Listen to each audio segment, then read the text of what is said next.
my name is Jenna, but you guys can call me Jen. Welcome back to my channel, or welcome if you're new. Hi, hello. Welcome to a video that I have teased and talked about in many different other videos. We are going to be plotting out, outlining, planning, getting the vibes down, getting the structure down, 3 separate stories. If you are new on this channel, this is going to be chaos, but it's also probably going to be very fun, and you should subscribe.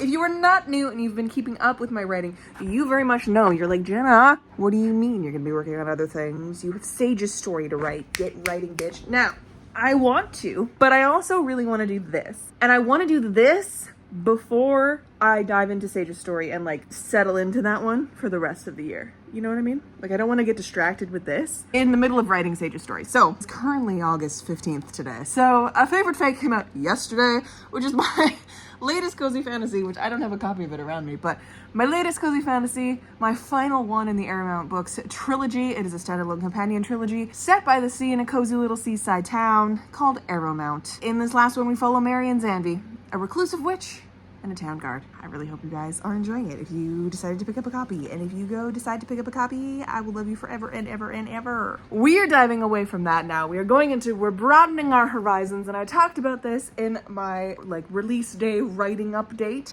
I'm gonna go forth, like, you know what I'm talking about. And we're gonna talk about these projects. I don't know which one I'm going to start first, but I really wanted to start this video because I'm sitting here, it's Friday night, I'm bored out of my fucking mind.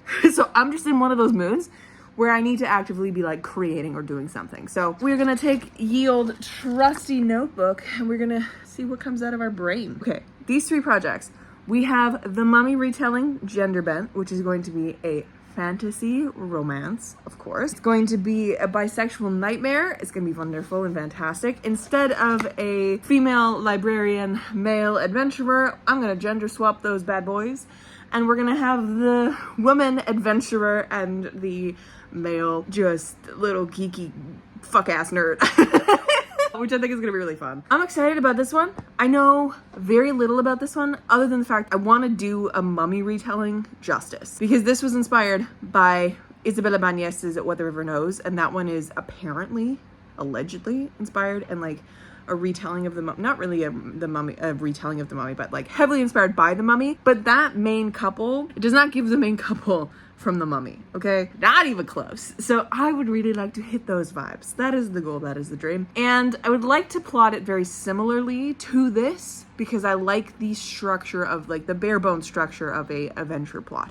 So there's that one. I also have the thriller, which was inspired by the song Good Girls by Josie Edwards. Now that one is probably going to be more of a, I don't know, what am I going to say about this one? I don't know. I have an idea in my head. So Good Girls by Josie Edwards talks about like, I feel like I need to get the lyrics up for the song, because that's what really gets me every time, are the lyrics to this fucking song. So this song, I'm not going to read you the entire song. You can go listen to it. It's honestly very good, which is why it like sparks something in my brain. But like the refrain, the chorus, and the thing that keeps coming back, the imagery that keeps coming back is street light, pick a fight with a stranger. I've been saving up my anger, stacking up like pennies in my pocket, whistle like a runaway train, and I lost it. So that's the first little chunk that I'm like, ooh, someone, whoever this main character is angry and has been saving up secrets. And then the next little bit is, good girls die young, don't you know they got 'em?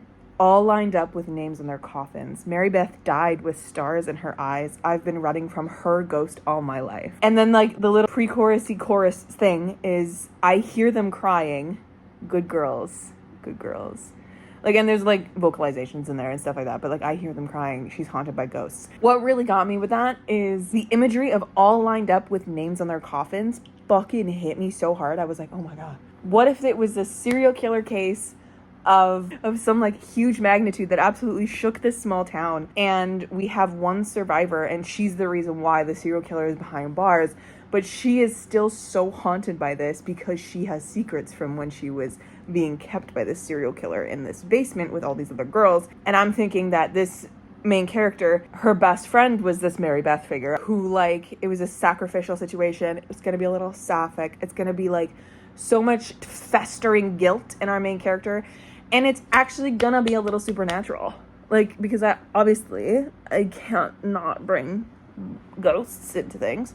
So there's that one. And then the final story that I have, probably the one that is most developed in my brain, saying that I really don't have that many ideas, is this story that originally spawned by The Girl with One Eye by Florence the Machine. Specifically the one that's on her Proms album that she released recently. The re-release of her Lungs album. There's one line in here that is like, after all this, like, I took a knife and cut out her eye. I took it home and watched it wither and die. Well, she's lucky I didn't slip her a smile. That's why she sleeps with one eye open.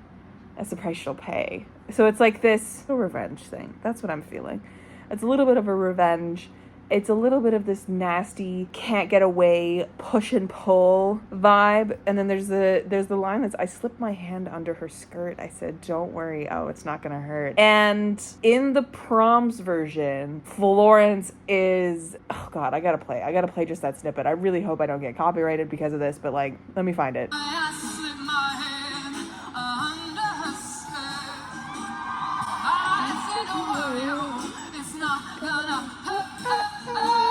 Like, are you kidding me? That's not sapphic? What are you saying? So, it's that line, originally, that I had in my car when I was driving home from work. And I was like, oh, sapphic? With this interesting dynamic of, like, one person just cut out someone else's eye. And originally, it kind of spun off of, like, a Gideon the Ninth meets, like, Vicious by V.E. Schwab, that, you know, Vicious and V.E. Schwab, like that kind of like arch nemesis feeling. And that then spun into this vibe of like, what if they're forced together for some reason? I think originally in that, like, because obviously when I think of things, I pull out my fucking notes app. Glass-eyed woman. I put it, for some reason, like, it's not even The Girl with One Eye. I wrote glass-eyed woman, which is weird. So maybe a potential title. I don't know. That's just what this note is called. I wrote, Gideon the Ninth, romance, thriller, murder, fantasy, dark. Cavalier vibes. I will protect you even though I hate you, but actually love you. Sapphic, so bodyguard with her task, who's actually an assassin. I don't know. Inspired by Florence Girl with One Eye. True enemies to lovers. Gideon the Ninth meets Vicious by V.E. Schwab. A Better Fable for the End of the World by Ava Reed. What if we resurrect Rose for this? That's something we're gonna do. That is a curiosity, a little character that I'm like, ooh. And you'll see Rose actually on my wall right there. Right there yonder, right? Miss Ma'am, right there.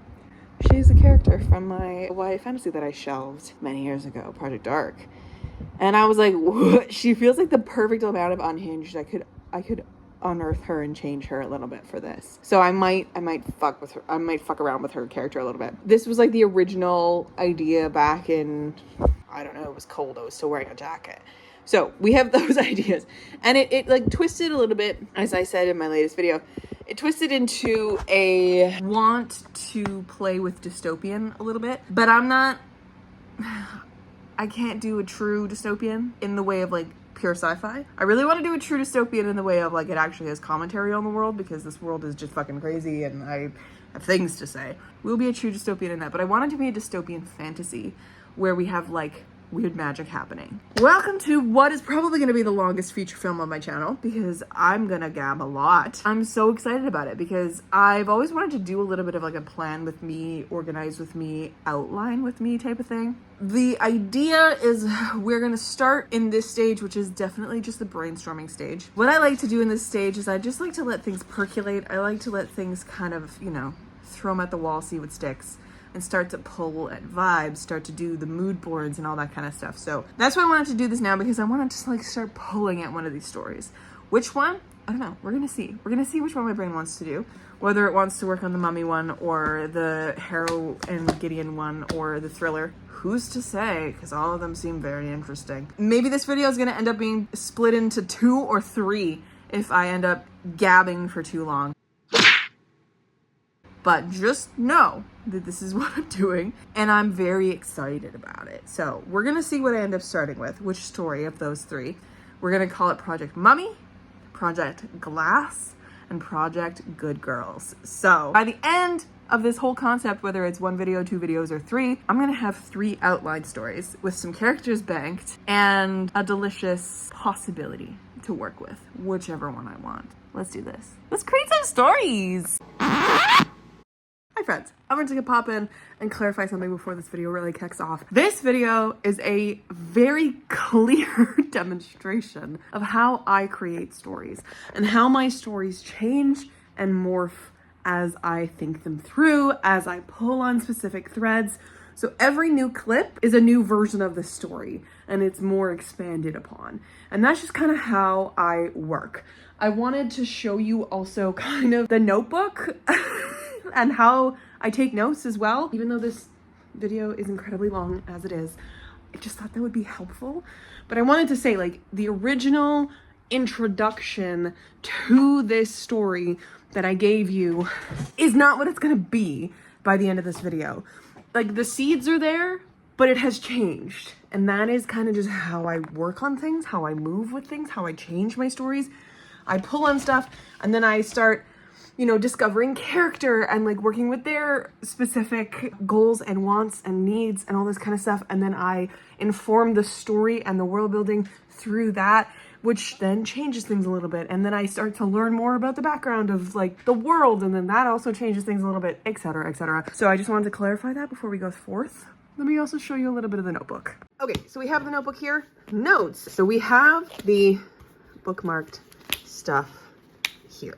Originally with Project Glass, I wanted to write down some stuff here, which is dated July 21st, which is before I even started writing this video.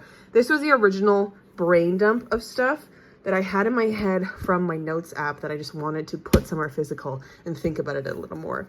And then we came to it in August 15th. So as you can see, this is random. It's so like just jot note form. Things are changing, original ideas. I write like notes to myself, all this kind of stuff as I go through, especially on the top here. This is one of the quotes that I talk about in this video, bad to actually worse somehow. It's just notes upon notes upon notes upon notes upon anything that brings my brain inspiration. And then I always bring in my sticky notes as well. This is when I started figuring out like potential names, because this is when I was trying to figure out the guard's name that you'll see me mention in this video. But yes, this is how I do things. This is my name list. I like having a list of stuff just so I have it. It's a mess. It's a mess. These are original character thoughts. Original character thoughts for Ash. The Illuminate breakdown. You know. Religion, question mark? This is what I do. And here's Freya coming in to do things. And then this is the plot brainstorm thing. More sticky notes, more writing.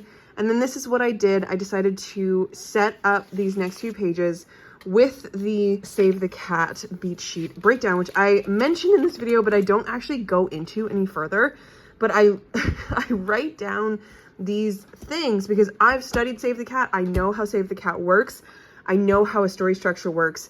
So I write these down as a guideline, not as a master list. You know, these are just guidelines of where things are going to go, different plot turns, etc., etc.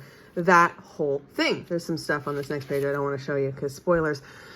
Then I started diving into world building and I started doing that and coming up with terms and all that. So this is what the notebook ended up looking like after that whole thing. She is now making things squeak. So I've already started setting up for the next project, which is Project Mummy that I'm going to be working on. It is starting to look kind of similar, but again, brain dumps. That is what I treat my notebooks as, okay? Brain dumps, as many different things as I think of. If I'm in the middle of writing these giant things down and I have a little thought, I pull my little sticky note out and I write on that, stick it to the page, you know? Everything in here is changing, is morphing, and that is where we are. Yes, this video is probably going to be a little confusing to follow because it is just me talking about my story ideas, where they are in the moment of me filming those clips, what I have and what I've built. But what's really cool is that you can kind of see how the story transforms from when I first introduced it as this like fantasy with a lot of tension, and it's dark and inspired by Gideon the Ninth and Vicious by V.E. Schwab, and then it definitely turns into something much more dystopian and much more like the Bone Season by the end of this video. So I think it's kind of cool to follow that track, the train of thought, all that kind of stuff. I just wanted to give you a little heads up into what you're getting into. I hope you enjoy the rest of this feature-length film of me discovering the beginnings of Project Glass. All right, friends, it's past midnight now, and I've come to the end of this session of thinking. And we ended up choosing Project Glass because I asked Allie, I gave her 3 words, mummy, glass, and ghost. She picks glass. We're gonna dive into Project Glass. And I have so many things. But okay, so what I've got is I have the very bare bones of like what this world is like. So it is very apocalyptic. It is very much like the world almost directly after a nuclear event would happen. It's not actually a nuclear event. I'm gonna have to figure out the semantics of all that kind of stuff. But what I have in my head is that a bunch of CEOs who were basically running the world, because fuck billionaires, they were doing a lot of weird shit with scientists and like experiments that weren't necessarily legal, but like, hey, it's for science. And they weren't like sharing their findings or anything like that. And because like the society was crumbling as it was, and like tensions were high, not only civilly, but like across the world with other world leaders, like wars on the horizon, all this kind of stuff. Essentially, like, it's not our world, but it's like if Canada and the UK and the EU and all of Asia and Africa were just like, fuck the US specifically. And the US in a last-ditch effort, like, launched nuclear missiles, you know? Like, it's one of those moments of, like, oh, shit. These CEOs were, like, a couple of them, a couple top ones, with a couple scientists were, like, I think, like, Oppenheimer level of, like, fucking with things they shouldn't have. They developed this, like, weapon that they thought was going to be good. But when the weapon was deployed, it, like, completely decimated the world and the population and all this kind of stuff. But also, to the remaining population, it left about 1/7 of that population with weird shit starting to happen in their like genes, and like they can start to do these weird like powers and stuff. And so we start our story. So that's like the back, very bare bones of a story here, of a world in a story. Dystopian. And I wrote down at the top of this next page, like, it was a bad government that was crumbling, that was going to wars, having shit happen, like the world is falling apart, it's on fire, very reminiscent of today, if you will. After this event, it was like picked up to be saved by this man who was like, you know, very charming, and he's young and he has a lot of energy, and like he's determined to fix everything again and like bring everyone back to where things were, bring everyone to safety, all this kind of stuff, rebuild everything. But these are just lies, and he just wants the power. I wrote down a lot of things like in a voice of one of the characters. I can't quite figure out who it is, but some of these characters are gonna say like, the CEOs doomed the world with their alleged brilliance was one of them. And it went from bad to actually worse somehow. So like the shit's bad. And it's basically like everything has kind of descended into factions, even though there is still like a pseudo leader, like a president kind of a feeling. I'm feeling like it's very much along the lines of like what was happening with the ice raids to a much higher extent. Something along the lines of, if you read Parable of the Talents, in there's a lot of like religious factions that are acting on the president's like ideologies and words, and going after like sects and cults and like killing people because of it, and like imprisoning people in different camps and stuff like that. So like in this world, there's a lot of these factions that have kind of like broken off, and these like extremist groups that are not viewed as extreme by the government, because the government's like, whatever, they're just doing whatever, it's fine and it's not that bad. And then everyone else is like, what do you mean it's not that bad? They're burning bodies in the street. So it's kind of like that kind of really chaos, really turmoil world. We pick up our story very recently after all this shit has gone down, and it's like bad, it's toxic. These people who are finding out that they have these abilities are also now being hunted by this new government, because this new government is like, we're gonna keep the streets safe by removing all these people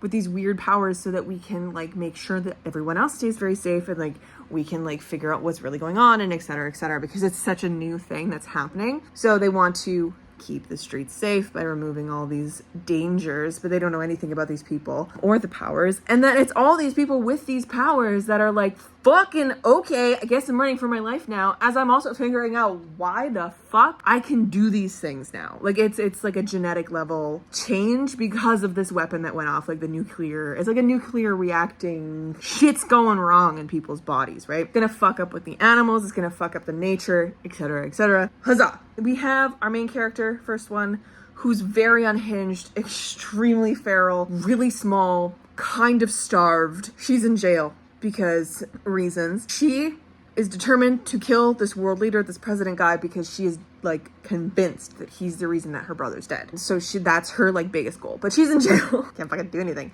I'm in jail. And she has these weird powers, and she's also convinced she can like raise the dead. She can't. She just has a very weird control over like life and death. I have to really pin down her powers a little bit more, but she does not have the ability to like bring someone back from the dead. That is not an ability that people have.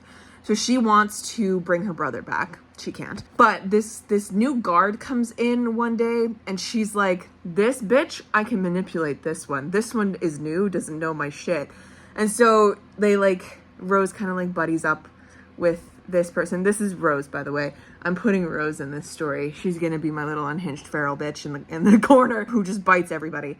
I'm very excited that I get to use her for something. It's very exciting. I love this. So she ends up kind of like getting this guard alone for some reason. And like, I got to figure out how this is like scene is going to work, but it's going to like, she's going to one, get the guard's knife. Weird that the guard has a knife because none of the other guards have knives. They all have like batons and stuff. This one has a knife. Very strange. But Rose is like, whatever. She's a woman. I'm not going to blame her for having a weapon in this world. 2, Rose is going to stab the woman in the leg. 3, and she's going to grab the guard's keys and flee. Try to. The guard, who is also secretly has powers, and she can like heal and stuff. So like she's got a little bit of healing abilities. Doesn't really know how to use them, but like she kind of does. So she runs after Rose because she's fine. Her leg is not actually that bad because it's like starting to heal and whatever. And also Rose is feral and like emaciated. She's not gonna get very far, you know? They catch up. There's this moment of like a physical wrestling match essentially, but Rose has a knife. She accidentally or intentionally, I don't know, stabs the guard in the eye. And in doing so, like her magic is going crazy and the guard's magic is going crazy, and it like somehow like it in doing that and like kind of low-key killing the guard and then resurrecting her immediately. It's this weird like blend of their magic together can do this. Tethers the guard to Rose in a like weird soul bind. And so the guard, who is now one eye less, she's just like, what the fuck? Everyone kind of like brings Rose back, all this kind of stuff. I have to kind of figure out these details, but like it's this moment of like this really explosive thing. And then eventually the guard, through different things, realizes that like she can't go very far from the prison now, because like the further she gets from the prison, it feels like her head's going to explode.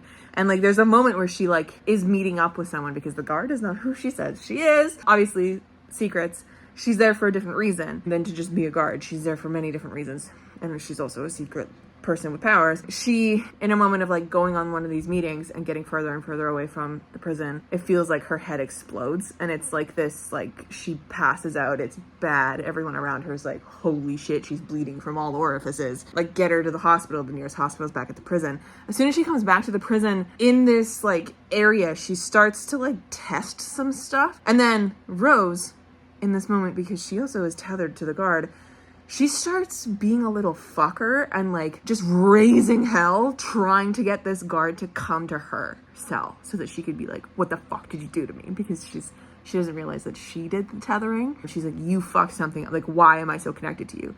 This kind of thing. And like, there's gonna be a whole different reasons of like, they're eventually gonna get out. It's gonna be this big quest thing. Like, this is all gonna happen like right at the beginning. In my head, it's gonna be very like bam, bam, bam, run after the other. And then they're gonna go, after about that point, I have a lot of just like, okay, this is what's gonna go down in like list form. I'm like, okay, so they're gonna test their new connection once they escape. 2, it's gonna be big, awful hatred. They're gonna hate each other, and there's gonna be lots of secrets between the two of them, which is why they like have a lot of animosity towards each other. Rose is like, bitch, my goal is to fucking go kill the guy who's running this shit. The guard is like, we should go to camp where I like have a bunch of allies and we can like get information so we know where we're at first, and we're not just running headlong into like a disaster or something, because we've been kind of, you know, on the run for like a week. We don't know what's going on. So it's like this quest going toward something, and also they're kind of low-key on the run because they're both these people with powers, so they're constantly being hunted. They also really fucking hate each other. But I've realized that I need to look into more dystopian fiction and read a lot of like standalone dystopian fiction. So if you have any recommendations, not A Fable for the End of the World because that book fucking sucked, but like any other standalone dystopian recommendations, because I need to see how they structure something like dismantling the systems in such a short time period. Because I need to think about if this is going to be a standalone, how I'm going to do that, or if this is going to end up being a duology worth of like exploration of dystopianness. Anyways, that's where we're at for now. I gotta let this percolate. I gotta let it sink in. I gotta percolate it. I also need to figure out more about the guard because I have no idea of the guard's motivations. I need to figure out her motivations for stuff because I have this like image of this like slightly bigger woman of like, you know, compared to our very feral Rose in the corner. I have this guard as like a paladin, like a fallen paladin figure, which is very similar to Lara in Sage's story. So I need to like find her thing that like makes this one different. So that's gonna be really fun. That's gonna be really fun. But yeah, we have like the Gideon protector figure, and then Harrow is my little feral fucker. Rose who will like bite you if you get too close. But I like this beginning, this centering of stuff. I like having already like knowing Rose's motivations very, very clearly. And I like knowing a few things of, okay, like people recognize that Rose is a little over her head. And then it's also like, people are like, bitch, you can't just kill the guy in charge because that's not going to do anything. Like you cut off the head of a Hydra and 5 more are going to come after that. Like it's not going to do anything. Like you have to fight it from the inside, which is why I need to read more dystopian books to see how other people do it in such a big dramatic thing, like taking down a regime, you know? But I think it's going to be an interesting one with this one because it is such a new regime. It's like the world is already crumbling. It's going to be interesting. Anyways, so that's where I'm at today with Project Glass. So I'll check in when I do more work on it, when I have more things to say. Like once I start like really feeling out the vibe and stuff like that, for me anyways, I need to know the ending before I can do any like writing of any kind. So that's usually where I start to, like as I start to let this percolate and I start getting the vibes and the characters and their motivations and like I start getting the direction of like what kind of a book this is. It's definitely very questy. This one, at least the first half, is going to be at least a little questy, a little Last of Us, like Joel taking Ellie across the country vibes, you know, like they're forced together for some kind of a reason.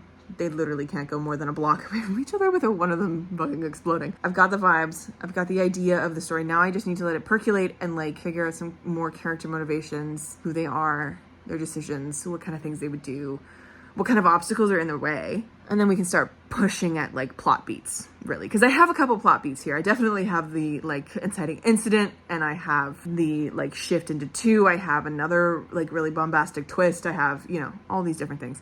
So, and I have goals for them to like try and reach. I think we're getting there. We're getting there. It's very beginning stages, but this is how my brain works. I just like to vomit everything onto the page. Everything onto the page as my brain goes. My hand is killing me. So I'm going to put this down and I will chat to you later. But yeah, Project Glass underway. Hello, friends. It is a couple days later and I have been gently, slowly, falling into an obsession with dystopian books, specifically the Bone Season series, and it has given me so much inspiration. I literally have book 4 sitting here waiting for me to start because I finished book 3 last night. I wanted to give you a little update on where I'm at with the planning and all that shenanigans. So, last time we talked, I had the bare bones of the beginning. I had a general idea of backstory. I had a general idea of my 2 main characters. I didn't even have a name for the second character, I don't think. So I have names. I have so many fucking names. What I've been doing since then, I've been letting the ideas of this world percolate in my brain. I don't know if you guys are anything like me or if any creatives out there are like me, but I get a lot of my ideas like in the middle of the night. When I'm trying to fall asleep, that is when my brain is like just thinking of possibilities and storylines, and it sometimes hooks on certain things, and sometimes it's just repeating the lyrics to Hamilton's One Last Time 800 times. It depends on the day, but I have unlocked a couple things in my head via that. The next day I came back in and I actually looked into, I just did like a quick little Google of just writing dystopian, just to see what people have out there on their like opinions on what dystopian books should be, what should be included, because I like to brush up on that, and you know, reading those things sometimes and taking notes also jogs possibilities and ideas in my head. So I took some notes. It was really interesting to actually think about and like get all these different examples of dystopian books, because sometimes I forget that some books are considered dystopian or just are dystopian, you know? So that's better than You Won't Fall. It was a good little like research moment. I have also decided it is probably not going to be second world. It is just going to be in our world because it is so heavily tied to us and the conflicts going on in the world right now. And it just, yeah, it's going to be like 60, 70, 80, 100 plus years in the future, but it's going to be tied to our world and it's going to be set in our world and all that kind of stuff. So I have to figure out eventually when I start breaking down like actual world building stuff or like place names and things like that, I need to figure out the structure of the government. Well, I've kind of already been doing that, but I need to figure out the structure of the government, what appearance the world is in. I already know like kind of what the vibe of the world is going to be. It's very like Last of Us in my head, because of this event that I'm calling the Scourge. So I've got a lot of work to do with the world building still. But because I've decided to not do like secondary worlds, it's going to just be in our world. It's going to be a little easier to handle because it's not going to be so far-flung future that like things can be completely different, like in the Hunger Games where like America became Panem and stuff like that.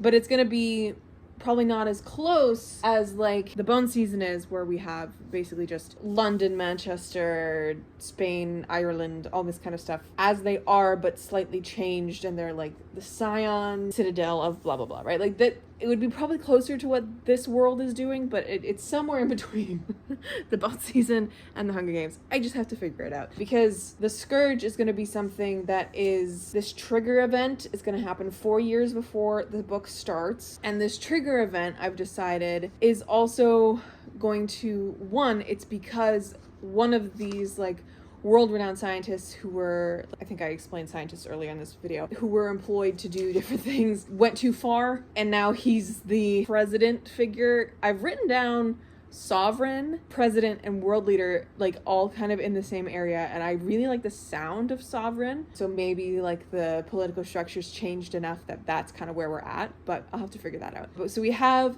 Dr. James Reglan Kaiser, who is our world leader president guy, who has decided to take over after he fucked everything up. But of course he blames everything else on everyone else. I have my team of the scientists, like the top 5. And then I also was like, oh, well, I guess I'm gonna need some names for like commanders and ministers in the government and that kind of a thing. So I was just doing that. But yeah, like I've been doing so much random brainstorming.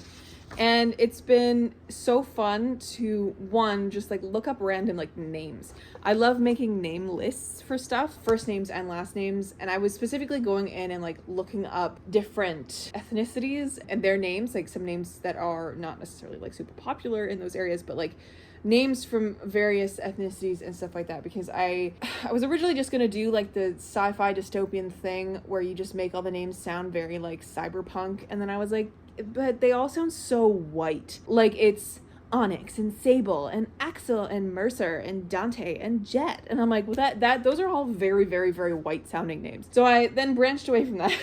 I started actually getting more interesting names, were like nice sounding ones, and like doing that, and then finding like last names specifically kind of spun into a character by the name of Ren Ueda. He is going to be an older man. He's Japanese and he is a fury. And I say that he is a fury because as I was doing this and I was looking up different words and stuff, I came across a list online of like cyberpunk sounding names, and some of the names did not sound like names for people. They sounded like names for things and for systems. So I started writing them down, because you write everything down, and there was a bunch of names that I was like, oh, these kind of fit together, just the way they sound. Like I originally had Wraith, Havoc, Fury, Blitz, Shadow, and Rogue, and I was like, ooh, these all fit together. So then I kind of like started thinking about it, started brainstorming like what could they mean, what could they be, and then I needed one specifically to kind of branch like healing and blood powers, because I was like, okay, like what kind of powers do these people in this world have? So this is me just like breaking into the brainstorming world and like muscling my way into stuff to figure things out about the world, about the people. So I now have what I am calling my nosons, or nokens, or how you say it in Latin, Nocens. Nocens is another way to say it. There's a proper Latin way to say it that I need to look up, but the word nocens or nocens literally means like it is an injuring, doing harm, hurting, harmful, hurtful, pernicious, bad, wicked, criminal, and guilty. And so I was like, okay, well, in this world, if these people are being hunted and they're being like tracked down and eliminated and all this kind of stuff by the government, they're going to be given this name that it has a lot of loaded meaning behind it. So I was like, okay, they're called the Nosons or Nochins or however we're going to end up pronouncing it. I've been saying Nosons in my head because that's how it's spelled. I don't know if that's exactly right with the Latin, but anyways, my Nosons, my groups of Nosons are my ciphers, which are my mind, electricity, tech leaning stuff. There's going to be like, these are big branches that they're just basically, Mr. Renueda is like compiling as much information as he can about the Nosons because they were scattered, they were hunted, and these things were happening to them right after this event that they did not know, they did not understand. So he's basically like gathering all this information that he can and like sharing it with as many people as he can. That idea then led to me creating the group, the Illuminants, or the Illuminants, which now I'm saying it out loud. It sounds really close to the Illuminati, but it's not. It's because it's the word illuminant or illumination, like it's to bring light, to bring hope, right? So that's why I picked that word. It's fine. So they're a group of people who are like fighting back. They're the revolution, right? Or the revolt or whatever. He has so far created 5 categories of these like houses of power within the Nosons. So we have the ciphers, the furies, the havocs, the rogues, and then the verves, which is my healing one. So like it took me a while to find a word for that one, but Freya is just fucking running around. I apologize for that. So I have the verves for my healing blood people. Rogues are the folks who are in it. It's in the name. They're like very odd little, like they can pull shadow around them, or they can like blend in really well with stuff. They can basically become invisible in specific ways. It's interesting. Havocs are people who can just literally cause havoc with their voice. Their power, like whatever their power is, it's to do with their voice, with sound. Furies are my natural elemental people. So those are the people who can fuck with fire, water, air, earth. Ciphers, as I said, mind, electricity, and stuff like that. My main character, Rose, who, by the way, her full name is Orose Finch, because I thought Orose was a little bit more interesting than just Rose. Like, Rose felt so plain for a sci-fi book, so I was like, okay, her full name needs to be something different, so Orose is her name, and then her counterpart, the guard, her name is Ashlyn, spelt the Irish way, Aislin, Ashlyn. Rose. She has been imprisoned because she was caught up in this moment, in this fight alongside her brother, who was killed because he was a fury and he tried to fight back with his fury powers.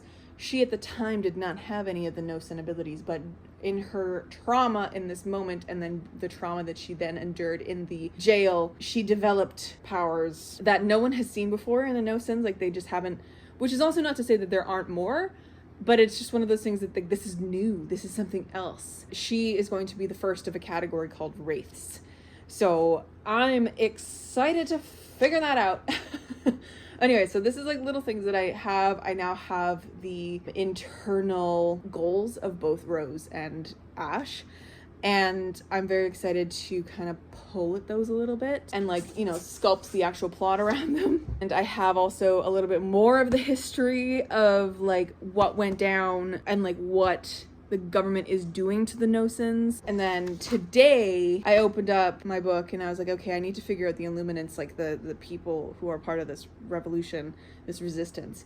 And I just started creating characters, like, and pulling names from my name list and doing that kind of stuff, figuring out kind of who they were, what their powers were, what age they are, because this is going to be a very diverse age group of people. The majority of the people are going to be older than 20. There's going to be like young adults, since I've considered them a young adult. They're in their 20s, and then adults are like 30, 40s, then middle age and that kind of stuff, but whatever. There's going to be a couple teenagers, and there's like 1 or 2 kids who are part of this. They're not going to be like a big part of it. Anyways, so I did that, and then I sat here for a while. I wrote down basic plot brainstorm, and I wrote Rose's goal at the top, and then I wrote Ash's goal right under that, and then I know the beginning because I've plotted that out already.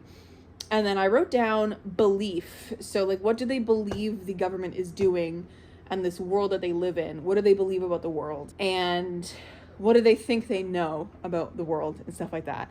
And then what is the truth? So what is actually happening? And then that kind of spiraled into me pulling my little stack of tiny sticky notes out and doing plot beats one by one by one, like the little things that I want to happen, little things that I know have to happen, and just sitting here and kind of massaging the story out a little bit, which has been very fun. I have an ending. I've also come to realize this is definitely going to be a duology. So I can't do this all in one book. There's too much going on. Definitely a duology. I hate that. I hate that my ideas are big like this. I love it. Don't get me wrong. But like, I really wish some of my ideas would chill and just be like the size of one book instead of like a series. Anyway, so I was planning that, and as I was writing down the truth of like what's actually going on, and like it's the driving force behind the plot of this, sort of. It's one of the driving forces behind the plot of this.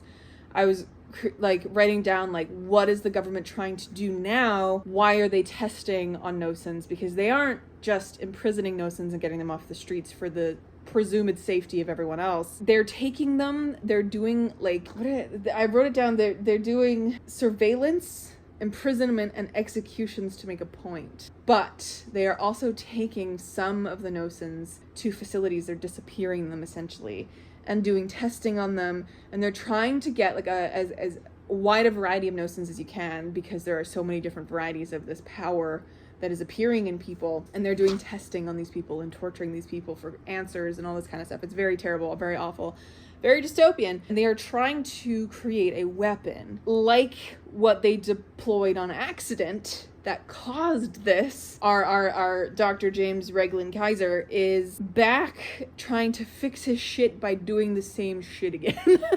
But different. He swears it's going to be different. He has the same team of scientists. He is hoping to, now that he is in the like presidential sovereign role, he is hoping to take this weapon and use it to control the entire population through like a version of like mind control, almost like they're squashing the emotions. Like, I don't know if any of you have ever read Brave New World, but it's like this complete numbing of everybody, make everyone do the right thing and follow the line, do, you know, that kind of a thing. He also wants this weapon to be the ruination of the no-sins, so turn them into an army of like willing, empty husks of people, so that he can then take his revenge on the rest of the world, because he also blames the rest of the world for what he did. It's all this kind of stuff. Like, so it's, the government is plotting the downfall now also because of something that happens at the beginning of the book of this direct like group, the Illuminants, because up until this point they hadn't really seen them as a threat, and they didn't really know a lot about them because they were just this like tiny group of people that were like occasionally setting fire to stuff. But now they're actually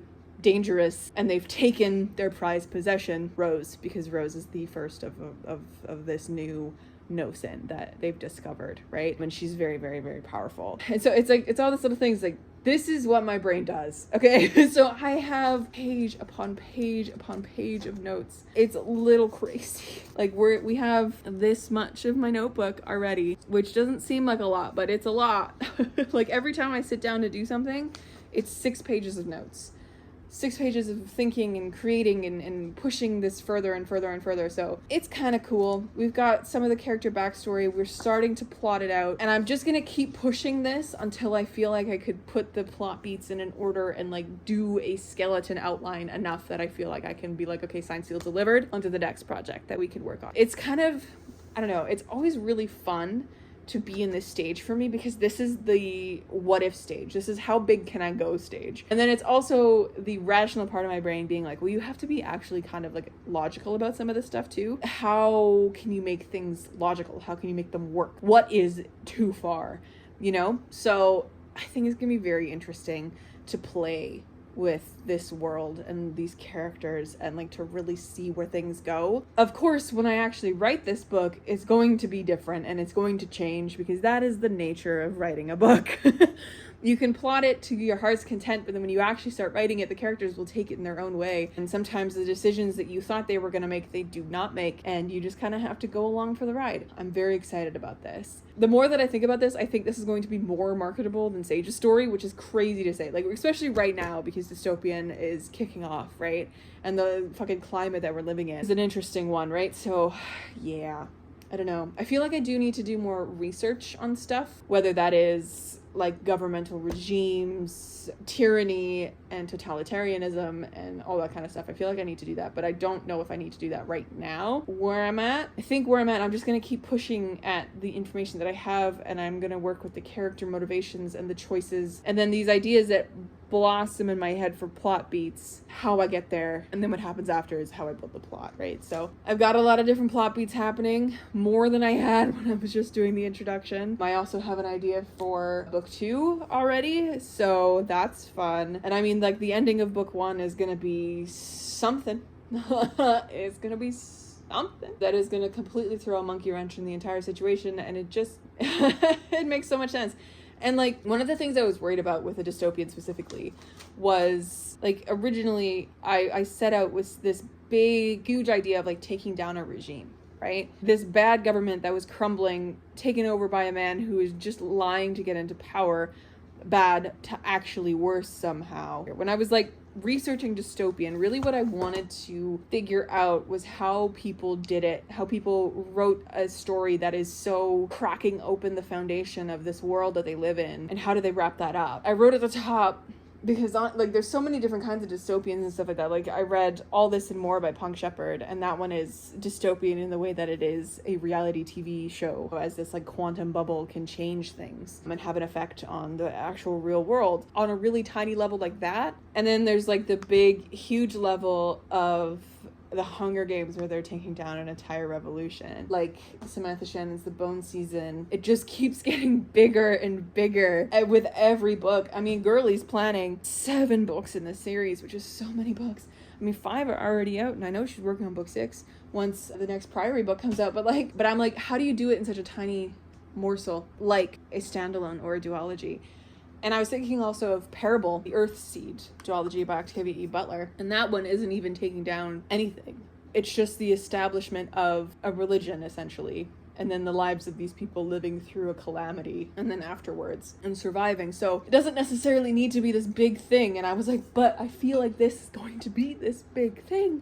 On the level of like the Hunger Games, of like taking down this regime, breaking it from the ending. And then I wrote down, what if it's not a happy ending? Because a lot of what I write, and what I have been writing as a cozy fantasy author, happy endings are a given. And I had to come to terms with the fact that that's not how everything goes all the time, especially with dystopian books. And that little realization kind of, it settled that worry in me that I wasn't going to be able to figure out how to do such a big plot like that, because I think I know how I'm going to end this whole story. Like, I think I know this, it's going to be 2 books. I know how this 2-book grouping of dystopian is going to complete. And I think that's kind of cool. Like, I don't know the exact like logistics scene-wise or idea-wise, but I have this idea, like this feeling that I want to leave at the end of it. I think that's really all I need. Let me know down below what you think of the main characters' names. We have Aurose, which is spelled A-U-R-O-S-E, which is very close to Aurora, if you will. Aurose Finch is her name. She is a red-headed, like Merida from Brave level of hair, but more and matted, and she's been in jail for so long, and she is frail and bony and feral. I love her so much. I'm so excited to play with her character. Oh my god. And I think in my head she's about 25 years old. And we have Ashlyn Heaney, and Ashlyn Heaney is about 28, and she is stoic and broken inside because of her backstory. And I was sitting here and I was like, I don't know her motivations, I don't know her backstory, what the fuck, who is this person? And it just, I was reading one of Samantha Shannon's books and there was this one little moment in it, and I was like, oh, that. And it's gonna hurt so much to explore that in her character, because her power is like a kick in the teeth, because she can heal and she can dole out mercy on people now, but the people who needed it most are gone, and she couldn't do fucking anything when they were being taken from her. And I think that's gonna be spicy. Anyways, but yeah, it's always interesting. But I don't know if any of you are like this. It happens to me very often where and it's happened to me with my 3 cozy books, because each one of my cozy books are dual POV, and this one is also going to be dual POV for sure. We're going to have Rose and Ashlyn, of course. One of the characters, their motivations are always so clear to me, their goals, their wants, their beliefs, their backs, like everything is so clear to me. And then the other one, I'm like, I don't know, they're just there. And I always have to think about it for so long and like decode this character and be like, I must crack you open like an egg. Mary was my very, very clear character in A Favorite Fae, and Zanvi was like, I don't know any of his goals or his wants. He's just kind of there. He's just a sexy town guard. In A Little Luck, I knew Lottie's motivations very clearly, and I did not know Kier's at all until until I wrote draft 2. It took me a while to figure out Kier's motivations. And then, of course, a second story, Ari and Finn were living in my head for years before I wrote that book. And I knew Ari's motivations and his wants so very deeply because he is a part of my brain and my heart. And then Finn was like this figure of like, okay, what is his feeling in all of this? So yeah, again, like he was my harder character to crack and to figure out. And I think it took a couple drafts in that one as well to figure out his motivations. So there's always a character that's super easy because they are the one that lives in my head. I mean, Rose is a character, granted, she's going to be very changed from when I last worked with her, but she's a character that I have had in my head since 2016. It's been almost a decade of living with her in my head. 2015. It has been a decade of her living in my head because I was working on her in my first year of university. Her voice is in my head so clearly, and I am so excited to work with her now as an older character than I originally had her planned to be, and one that is much more feral, much more broken, and much more vicious. And I'm so excited to play with that. Anyways, that is where we are. We are getting there. I have some of the plot beats down. I just need to really figure out the trajectory of the, like, not like I probably have most of the first part figured out if I like wrote it down in order. So it's really just the meat of the story and then the last half of like the events that could be going on and things that'll happen and how they get there. Because I think I have like the big plot beats. I really just need to write it down now. So, but that'll be a later day thing. I need to let this stew a little bit, cook a little further, and then I'll come back to it. Hey friends, it is now, I don't even know how many days later, but it's officially September 10th. I wanted to come in, do an update, see where we're at, chat through the end of this part of this project with you guys, because I would really like to, one, move on from it, because I feel like even though I do not have a full outline for this, I am at the point in Project Glass that I would be able to start writing if that's what my next plan was. Why? Because, my friends, I have the ending, and that's really all I need as a writer. I am so excited with how this process has gone. It's been so fun. It also has been well over a week since I've even thought about this project. Feeling like that and realizing that I most definitely can let this project sit for a little while and move on to the next one, which I really want to do Project Mummy. And I'm kind of halfway to the point of just dropping Project Good Girls because I'm not as excited about it anymore. So we might cut this into just 2 projects before I dive back into Sage's story and really work on that this fall and winter. I might come back to Project Good Girls one day, but I'm very excited about Project Mummy, like so much. It's akin to Project Glass in my head because it is just, I would really like to work on it. I really would. And I've come to the point in Project Glass's creation, brainstorming, world building, character creation, all this kind of stuff where I definitely have a lot more work to do, but I really want to start, like at this point in this project, if this was the next thing that I was going to be working on, I would now start to write it and find a voice for it and like get through the first part of the outline that I have figured out. And then I would probably come and revisit the second half because I do have ideas for the second half. So here's what I've done so far in Project Glass. We started out with just chatting about the vibes of this, right? We had the original mood board. I say the original, not like I've made another one, but I have gone very intensely into the Pinterest situation that I will also show you. What I did, I started on August 15th, writing down vibes of what I wanted the story to be.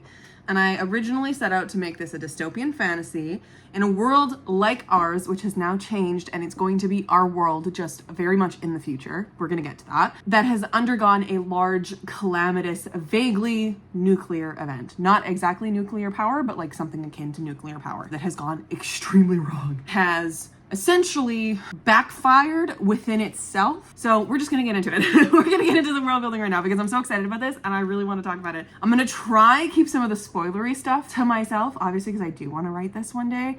And I soon, like 2026, I would like to work on this. I don't want to spoil the entire book, but I feel like I can give you like backstory and world building and stuff like that because I'm so excited about it. On August 24th, which is the last day that I technically really worked on this, so it has been a little while. I thought, okay, let's think about world building specifically because I was getting to a point in my planning that I needed to kind of figure out more specifics for stuff like town names, city names, what kind of a place this is going to be set in. So what I have is, at this point, the world is against whatever the fuck North America has become at this point. I've renamed North America, kind of like what, I think I said this earlier in this video, but I wanted to aim the world building to be kind of like in between the Bone season, which still uses our names for everything, like London and Ireland and all this kind of stuff. And then like the Hunger Games, which is completely renamed stuff. We're leaning more Hunger Games-y in this because it isn't like we've completely renamed things because I think that's more fun when I've renamed stuff. I can be a little bit more free and willy-nilly with my world building. If it's a little bit more removed from the now, it doesn't have to be exact because this is like 200 years in the future and I can do what I want. And then no one will come for me with being like, this isn't accurate. This is not accurate to the place. What if it is in 200 years, you know? Anyways. So I've renamed North America to the New Republic of Spiro. There's a lot of Latin that has come up in this book, which is very interesting to me. Not only in the creation of this world and the renaming of it and the kind of rejigging, the refounding of this world that we are in now, and in a lot of the terms that our government has created and that kind of stuff. A lot of Latin has come up, which is very interesting to me. I did not intend to set out and use Latin words for stuff, but it's very fun. Anyway, so the New Republic of Spiro is what is left of Canada and the US in the year 2204, I think is where I've started this. 2204? 2204 is the year that Dr. James Reglan Kaiser, who is our overlord, sent the order to launch the weapons he had created called Immutatio, or Immutatio, however you say that in Latin, dooming the Republic of Spiro to mass destruction. So in 2104 is when the Republic of Spiro was founded by Curtis Ashley and he was the then president of the United States of America, and he founded this as a last-ditch effort to consolidate energy and power with Canada to create hope, because that's what Spiro is. Spiro or Sparrow or however you say it. S-P-E-R-O is hope in Latin. The climate is shitty in 2104. Hurricanes and fires and floods and earthquakes, as though like the world is fighting back. Like it is, what is left of North America has completely fucking decimated everything. Specifically Canada and the US. Mexico is a different story. 2104 is when the Republic of Spiro is created. Our book is going to be set, this book is going to be set specifically kind of in this area where I am and in the North Dakota area, because North Dakota, fun fact, is one of the many hubs of nuclear power in the US. And I was going off of that idea and that knowledge after I Googled a quick, where are the nuclear power sites in America? There's a bunch of them, fun fact. I thought it was just North Dakota, but there's a couple of them. And weirdly enough, they all kind of land very Central America. In 2204, Dr. James Reglan Kaiser, JRK, if you will, Dr. JRK, he has been working with a bunch of scientists. He is also a scientist, where they have been creating this weapon that is akin to nuclear power, but is not nuclear power, that he decides that it's a last-ditch effort. We're just going to deploy this. But it backfires and it literally implodes in on itself after launching a few things out. It also implodes on itself. So it creates these sites of scourge, these big scourge sites, wherein it creates these big, massive, uninhabitable areas, like Hiroshima is, right? Like the nuclear sites. So it creates something like that. There's a lot of death, there's a lot of destruction, it loses a whole chunk of the population, etc., etc. And it also has a really bad effect on a lot of people. Either death or these people are changed. After said scourge Our book is set 4 years in the future from said scourge. The middle of the continent is now a wasteland. Absolute destruction. But after 4 years, the explosions causing a series of aftershocks through much of the land that doesn't experience earthquakes. So like a lot of central Canada and America, like we don't experience earthquakes. But whatever this did, it set off aftershock like events that were like earthquakes, absolutely fucking destroying everything. A lot of this world has been reclaimed by nature and also swaths of animals, but much like the animals and the nature around Hiroshima, those are very, very, very radioactive. And you're not allowed to touch like the dogs and stuff from Hiroshima because they're extremely radioactive. In my world, the scourge sites are fucking weird. They create like monsters and it's distorted by the trace of the weapon that's been like imploded there. And I've written down a little quote at the bottom that humans and nature are remarkably resilient because not only has it been 4 years from this attack, like nature has taken over and like monsters have kind of come out of it and there's a lot of like really violent stuff, but like it's also just like animals that have lived there. So yeah, there might be like a two-headed dog or something, but like it's living there because it's just the effect of like what happened to it and its genomes and like what it's done to like, you know, the genetics of the thing. So there's lots of remaining cities that have extremely destroyed sectors as part of the cities that have been completely deemed unsafe, that were like destroyed in the earthquakes or attacks or that original explosion for the cities that were very close to these moments of explosions. And this is where our Illuminants, who are the like rebellious people, have like made their base. They've made their base in one of the universities. So there's a college called the Curtis Ashley Tech College that I have created because Curtis Ashley was the founder of Spiro, in one of the cities where the Illuminant headquarters are.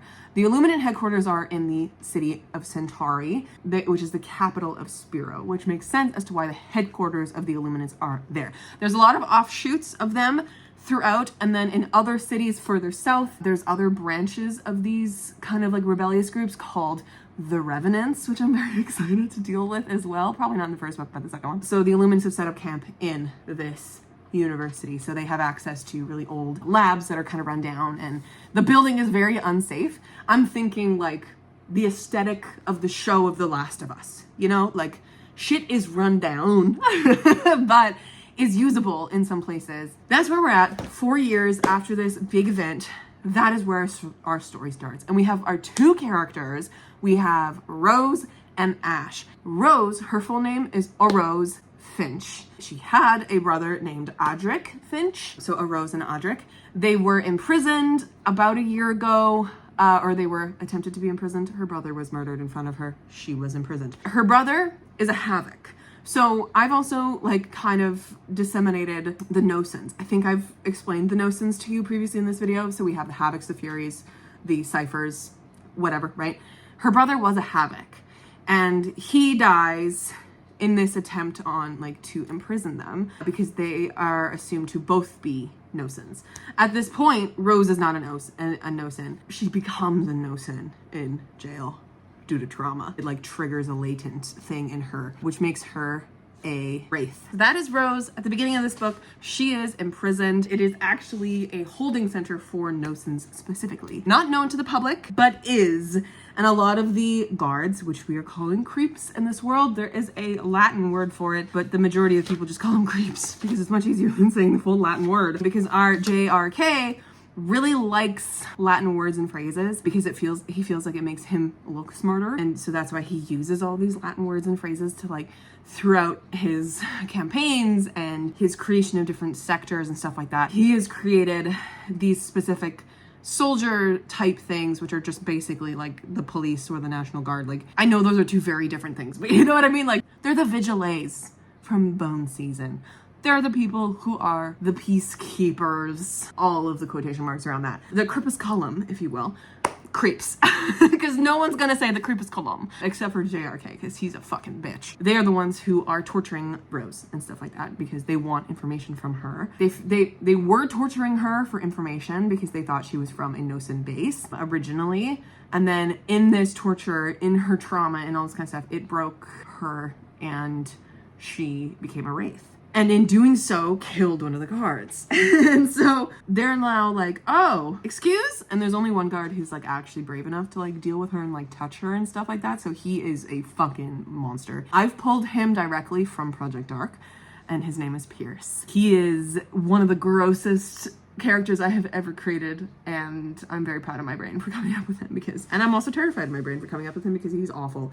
Anyway, so that's Rose. She's imprisoned at the beginning of this. Then we have Ash, who is part of the Illuminants. She joined 6 months ago or something, and she's going on this quest situation to scope out more places, because at this point, the Illuminants are really just like glorified vigilantes on the streets. They're not really doing much. Their goals and their scopes are to free other Nosons and like get people to safety, and then learn more about the Nosons, because they still don't know a lot, because it's been 4 years since this incident. They're still learning about things. They're still creating these different categories. They're still discovering new people like Rose, who is a wraith, and new powers and stuff like that, and you know, all this kind of stuff. They're trying to rebuild and also stay safe, because this world is chasing down Nosons and trying to get them off the streets, because they, to the general public, are saying that that's what's going to keep them safer.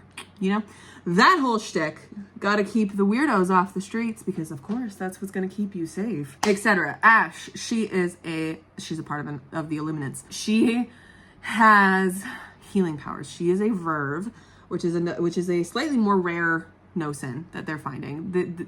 The most populous Nosons are the Havocs and the Furies, because the Furies are like very, very emotion based, and a lot of what was happening is very like, you know, triggered by emotions and stuff like that. So that's how it manifested in a lot of people. So we have our Furies, are our natural elemental type beings. Lots of fire Furies in this, because of course fire is rage, right? And then we have the Havocs, who have like the voice thing. They're very destructive as well. So like the Havocs and the Furies are the most populous, which is also why the city is like, or like the government is like, we need to take these people off the streets, because of a really terrible moment right after the Scourge event, where a lot of Furies were becoming Furies and then like absolutely wrecking shit, because they were so mad and all this kind of stuff, mad at the government for doing what they did. And so the government was like, oh, we're gonna imprison those people and then we're gonna behead a lot of them and hang a lot of them, etc., just to like keep the peace. Furies fucked it up for everybody, which is fine, because like that was gonna happen anyways. It was just a select few Furies that were really, really running on emotions. So yeah, that is where we're at. Ash, I did not explain who she was. She is a little bit more of a stoic person. She is a Verve, so she has healing abilities. Her healing abilities specifically are very pain-centered, and whatever pain someone else is feeling, she can like pull that from them. She's like basically giving them mercy. That is her power. So she can't necessarily like heal someone from the brink of death. She can in some instances, but like most of the time it's just like taking their pain away and then healing the smaller hurts, kind of a thing, which is kind of a kick in the teeth to her, because her powers manifested after the death of her godson, who she was taking care of. It was well after the death of her best friend, who, like, you know, she basically adopted her best friend's son, because that was her godson. And then it was just the two of them against the world, and then he died in one of these aftershock events. And she didn't have any powers to, like, to save him or anything like that, so she feels like she has been cursed with her powers, because she's like, why give them to me now as an after effect? But yeah, a lot of these powers are triggered by an event, which is why, like, yes, they've messed with the genes of people, and there's a lot of people who were like in that moment, that big moment of trauma, that is when they were like triggered.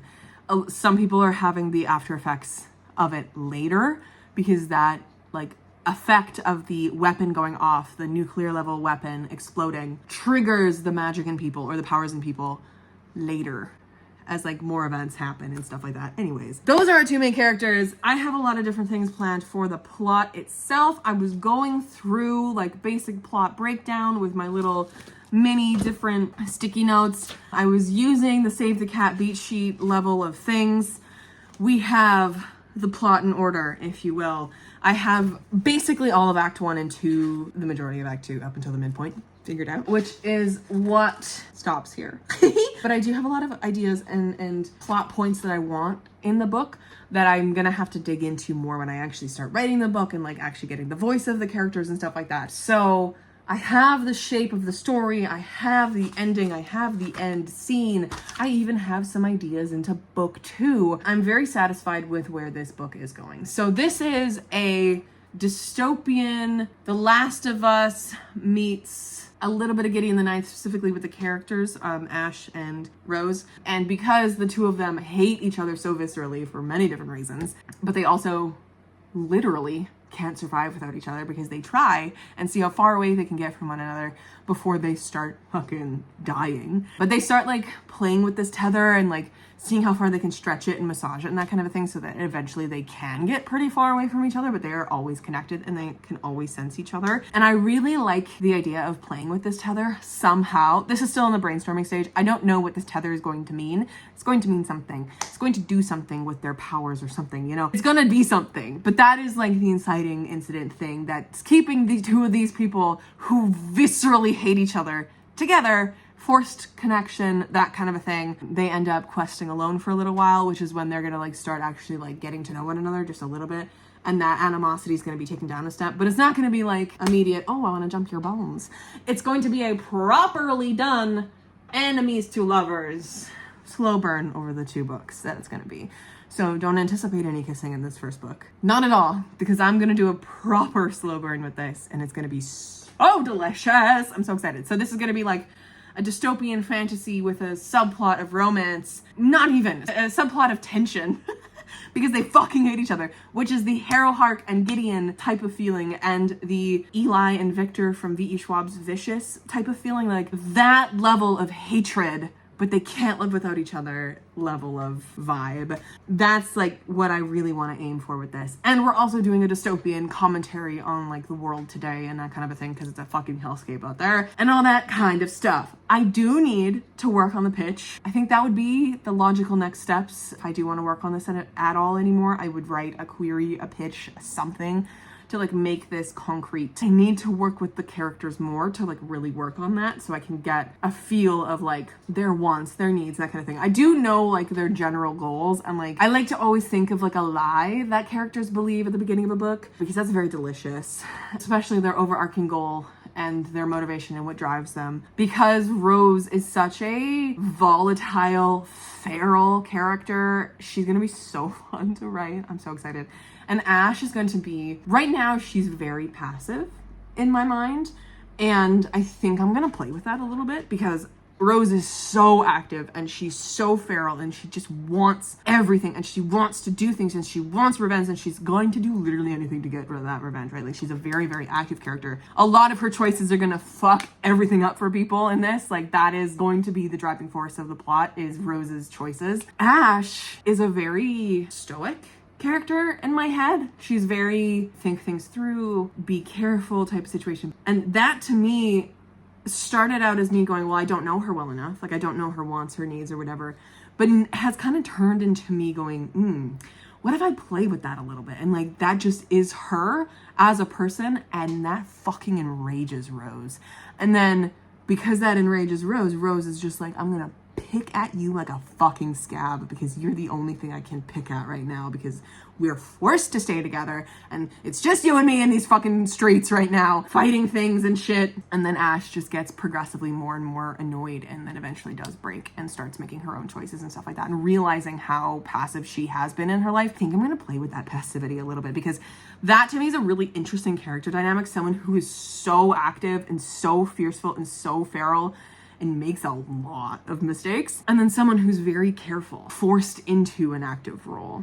I think it's gonna be very interesting. I'm so excited about this. Do I know anything else I can share with you? I don't. It's gonna be a lot of really interesting rebellion. I've been very inspired by the Bone season. Pieces of this series are going to probably make their way into my own book with this one, because it just fascinates me with a lot of the dystopia and choices and plot things that Samantha is doing in all of these books that she has written. And I'm so fascinated by it. And like, if I did not have Sage's story on the go in my head for this fall, this is what I would be working on this fall. I would be fleshing out this story and working on it. But I am going to now put a pause on Project Glass.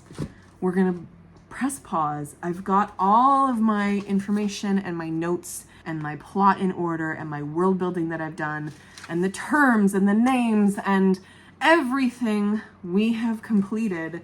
Where's my little thingy here? We're gonna wrap it in a little thing. We are going to say goodbye to Project Glass for the time being. And in this next video, you're going to see Project Mummy come to fruition. Eventually, I might go back to Project Good Girls. Originally, I didn't want to work on it because I was scared of thriller. And like, I do eventually want to try and like push myself to sample the world of a thriller, but I'm also just not as excited about that story as I am about Project Mummy. And I don't want to force myself into figuring out the story and like working with it when I could work on something that I'm actually genuinely excited about, which is what this whole concept of a video series was going to be, was me working on stuff that has been just itching at the back of my brain to come out, you know? So Project Glass is going to be completed and put to the wayside for now. We've locked her in a binder clip. We'll come back to it eventually in 2026, I think. Let me know down below. I think I would really like to know any specific things you love in a dystopian, elements, character choices, plot beats, tiny little scenes that you really, really love, aesthetics, anything like that. Leave them in the comments down below. Hearing what you have about Project Glass, ideas that you have that have like been like, oh, what if Jen did this? What if the story went this way? I would love to know. I would like to make this a little collaborative, maybe. I just watched Lindsay's video about her adult romantasy that she originally wrote. It was her very first book that she tried to publish, and it died on submission, and she thinks it's an absolute trash fire, and she ended up picking it up a couple months ago and like rereading it now 10 years later and like saying what she would do with it if she rewrote it now, and then she got hooked and started like actually working on it and stuff like that. And she said in her video that she originally wanted it to be a collaborative situation and then immediately was like, no, that's not the kind of person I am. I am not a collaborative person. I too would never be able to write with a co-writer because I need to have control of the story entirely. But I really like discussing possible ideas with you guys. Obviously, I know this story way better than you guys do because it's living in my head. I have so many more things planned out that I did not share with you for this story because it just is that delicious. And I'm so excited to really delve into the dystopian world in that kind of a thing and go really, really dark with some of it. And I'm so excited. This is gonna definitely be an adult book. Oh, I was gonna show you my fucking Pinterest board. That's what I was gonna do. This video is so long, but that's okay. You're here for the fun and the vibes. We are going to Project Glass. Here is the overall Pinterest board.